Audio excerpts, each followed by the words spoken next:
Ano ba ang halaga ng buhay? Bakit tayo binubuhay ng Diyos? Kasi kaya po tayo binubuhay ng Diyos para tayo'y makasama niya doon sa buhay na walang hanggan. Ang buhay po natin sa lupa, kapatid, parang ito'y isang practice. Habang nasa lupa tayo, tinuturuan tayo ng Diyos ng pagsunod. Kasi gusto niya na isama niya tayo doon sa langit, sa kanyang kaharian, para mabuhay tayong kasama niya. Kaya ang buhay ngayon, pagbibigay ng Diyos sa atin ng chance o ng pagkakataon na mabuhay na kasama niya. Kaya tayo nabubuhay dito sa lupa. Yan po ang halaga ng buhay dito sa lupa.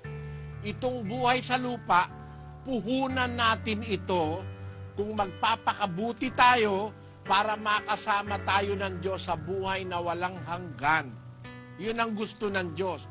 Pinatikim tayo dito sa lupa ng Diyos ng buhay na natatapos, buhay na may problema, buhay na may maraming mga pag-uusig, para kung tayo ay masubok niya na talagang tapat tayo, dadalhin niya tayo sa buhay na walang hanggan, na walang problema, walang kamatayan, walang kahit anong mga masasamang bagay.